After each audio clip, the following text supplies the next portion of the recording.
3 ಜನ ಇದ್ರೂ ಕೂಡ 4 ಗಂಟೆ ಮೇಲೆ ಹೊರಟುಬಿಡ್ತಾರೆ. ಆಮೇಲೆ ಖಾಲಿ ಇರ್ತದೆ ತಾಲೂಕು ಆಸ್ಪತ್ರೆಗಳು. ನಾವೇನ್ ಮಾಡ್ತಾ ಇದೀವಿ ಈಗ, ಎಲ್ಲ ತಾಲೂಕು ಆಸ್ಪತ್ರೆಯಲ್ಲಿ 24 ಗಂಟೆ ಸರ್ವಿಸ್ ಸಿಗಬೇಕು ಅಂತೇಳಿ 2 ಸ್ತ್ರೀರೋಗ ತಜ್ಞರು, 2 ಅರವಳಿಕೆ ತಜ್ಞರು, 2 ಪೀಡಿಯಾಟ್ರಿಷಿಯನ್, ಒಬ್ರು ರೇಡಿಯಾಲಜಿಸ್ಟ್ ಕಂಪಲ್ಸರಿ ಇರಬೇಕು ಅಂತ, ಮತ್ತೆ ಫಿಸಿಷಿಯನ್ ಕಂಪಲ್ಸರಿ ಇರಬೇಕು ಅಂತ ಮಾಡ್ತಾ ಇದ್ವಿ. ಸೊ ಎಷ್ಟೇ ಗಂಟೆಗೆ ಜನ ಆಸ್ಪತ್ರೆಗೆ ಬಂದಾಗ ಸರ್ವಿಸ್ ಸಿಗಬೇಕು. ಯಾಕೆ ಈ ಬಾಣಂತಿ ಸಾವಾಗುವಂಥದ್ದು ಕ್ರಿಟಿಕಲ್ ಆಗುವಂಥದ್ದು ಯಾಕೆ ಅಂತ ಹೇಳಿದ್ರೆ, ಅವ್ರಿಗೆ ಅಲ್ಲಿ ಹೋದಾಗ ಡಾಕ್ಟರ್ ಸಿಗೋದಿಲ್ಲ, ಮತ್ತೆ ಜಿಲ್ಲೆಗೆ ಹೋಗಬೇಕು, ಇನ್ನೊಂದು ಆಸ್ಪತ್ರೆಗೆ ಹೋಗಬೇಕು. ಆ ಕ್ರಿಟಿಕಲ್ ಸಂದರ್ಭದಲ್ಲಿ ಅವರು ಅನೇಕ ಜನ ಮೃತಪಡ್ತಕ್ಕಂಥ ಸನ್ನಿವೇಶಗಳು ಆಗ್ತಾ ಇರ್ತಕ್ಕಂಥದ್ದು. ಸೊ ಸರ್ವಿಸಸ್ ಇಂಪ್ರೂವ್ ಆದ ತಾಲೂಕು ಆಸ್ಪತ್ರೆಯಲ್ಲಿ 24 ಗಂಟೆ ಡಾಕ್ಟರ್ ಸಿಗ್ತಾರೆ ಅಂತ ಜನರಿಗೆ ನಂಬಿಕೆ ಇದ್ರೆ ಹೆಚ್ಚಿನ ಸಂಖ್ಯೆ ಯಾವಾಗ ತಾಲೂಕು ಆಸ್ಪತ್ರೆಗೆ ಬರ್ತಾರೆ, ಜಿಲ್ಲಾ ಆಸ್ಪತ್ರೆಗೆ ಹೋಗಲ್ಲ. ಜಿಲ್ಲಾ ಆಸ್ಪತ್ರೆ ಓವರ್ಲೋಡ್ ಆಗಿರ್ತದೆ, ಸಿಕ್ಕಾಬಟ್ಟೆ ಪ್ರೆಷರ್. ಸೊ ಇದು ಒಂದ್ ಕಡೆ. CHಗಳಲ್ಲಿ ಎಲ್ಲಿ ಪರ್ಫಾರ್ಮೆನ್ಸ್ ಬಹಳ ಕಮ್ಮಿ ಇದೆ ಅಲ್ಲಿ ನಾವು ಅಲ್ಲಿ ಗೈನಕಾಲಜಿಸ್ಟ್ ಏನೋ ತೆಗೆದ್ರೆ ಅವ್ರ ಬದಲಿ ನಾವು ಅವ್ರಿಗೆ ಅಡಿಷನ್ ಆಗಿ 2 MBBS ಡಾಕ್ಟರ್ಸ್ ಕೊಡ್ತೀನಿ. ಸೊ CHಗಳಿಗೆ 4 ಗಂಟೆ ಮೇಲೆ ಅದು ಬಂದ್.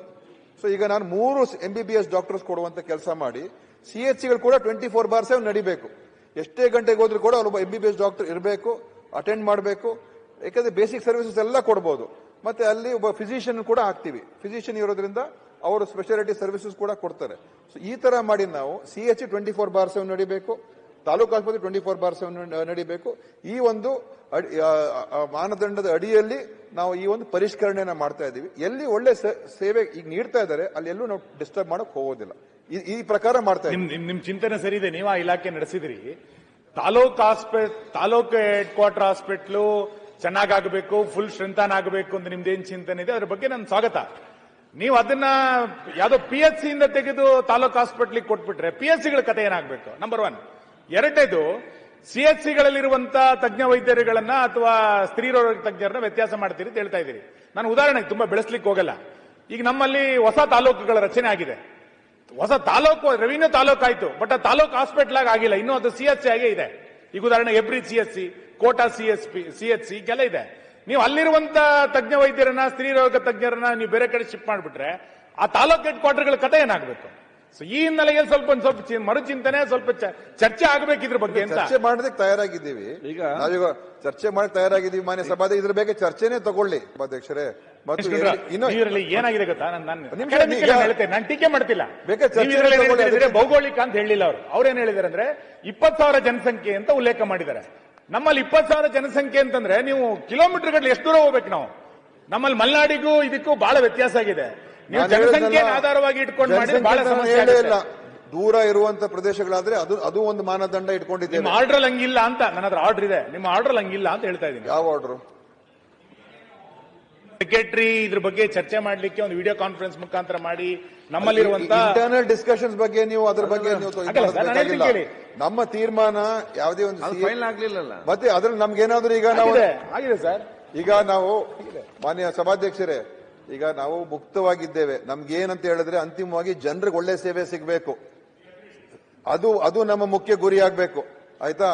ಮತ್ತು ಸರ್ಕಾರಿ ಆಸ್ಪತ್ರೆಗಳಲ್ಲಿ ಅಲ್ಲಿ ಹೋದ್ರೆ ಡಾಕ್ಟರ್ಗಳು ಸಿಗ್ತಾರೆ ಅಂತ ಭಾವನೆ ಬರಬೇಕು, ಔಷಧಿ ಸಿಕ್ಕತ್ತೆ ಅಂತ ಭಾವನೆ ಬರಬೇಕು, ಮತ್ತು ಎಷ್ಟು ಗಂಟೆಗೆ ಹೋದ್ರು ಕೂಡ ಅಲ್ಲಿ ಸರ್ವಿಸಸ್ ಸಿಕ್ಕತ್ತೆ ಅಂತ ಭಾವನೆ ಬರಬೇಕು. ಅವಾಗ ಏನಾಗ್ತದೆ, ನಮ್ಮ ಆಸ್ಪತ್ರೆಗೆ ಬರ್ತಾರೆ. ಇಲ್ಲದೆ ಹೋದ್ರೆ ಎಲ್ಲರೂ ಕೂಡ ಪ್ರೈವೇಟ್ ಮತ್ತೆ ಖಾಸಗಿ ಆಸ್ಪತ್ರೆಗೆ ಹೋಗ್ತಕ್ಕಂಥದ್ದು ಆಗ್ತದೆ. ಮತ್ತು ಕೆಲವು ಕಡೆ ಮಾನ್ಯ ಸಭಾಧ್ಯಕ್ಷರೇ ಇವರೆಲ್ಲ ಕೆಲಸ ಮಾಡ್ತಾ ಇದ್ದಾರೆ. 2.5-3 ಲಕ್ಷ ಸಂಬಳ ತಗೊಳ್ತಾ ಇದ್ದಾರೆ. 5 ಹೆರಿಗೆ ತಿಂಗಳಿಗೆ, 3 ಹೆರಿಗೆ ತಿಂಗಳಿಗೆ. ಕೆಲವು ಕಡೆ ಶೂನ್ಯ ಇದೆ. ನಾವು ಸಂಬಳ ಕೊಡ್ತಾ ಇದೀವಿ 3 ಲಕ್ಷ. ಅವ್ರ ಕೆಲಸನೂ ಇಲ್ಲ, ಪ್ರೈವೇಟ್ ಪ್ರಾಕ್ಟೀಸ್ಗೆ ಹೋಗ್ತಾರೆ. ಮತ್ತೆ ನಾವು ಅವ್ರಿಗೆ ಇಷ್ಟೆಲ್ಲ ಕೊಟ್ಕೊಂಡು ಏನ್ ಪ್ರಯೋಜನ? ನಮ್ಗೊಂದು ಖುಷಿ ಇದ್ರೆ ನಮ್ಮ ಊರಲ್ಲಿ ಡಾಕ್ಟರ್ ಇದ್ದಾರೆ ಅಂತ ಅಷ್ಟೇ ಖುಷಿ ಇದ್ರೆ ಓಕೆ. ಬಟ್ ನಮ್ಗೇನು ಅವರು ಪೂರ್ತಿ ಉಪಯೋಗ ನಮ್ಮ ವ್ಯವಸ್ಥೆಗೆ ಆಗ್ಬೇಕು ತಾನೆ. ಈಗ ಒಬ್ಬ ಗೈನಕಾಲಜಿಸ್ಟ್ ಇದ್ಬಿಟ್ಟು ಅನೆಸ್ಥೆಸಿಸ್ಟ್ ಇಲ್ಲದೆ ಹೋದ್ರೆ ಆ ಗೈನಕಾಲಜಿಸ್ಟ್ ಏನ್ ಜಾಸ್ತಿ ಕೆಲಸ ಇರೋದಿಲ್ಲ. ಸೊ ಈ ಕಾರಣದಿಂದ ಆ 3 ಜನನೂ ಇರಬೇಕು.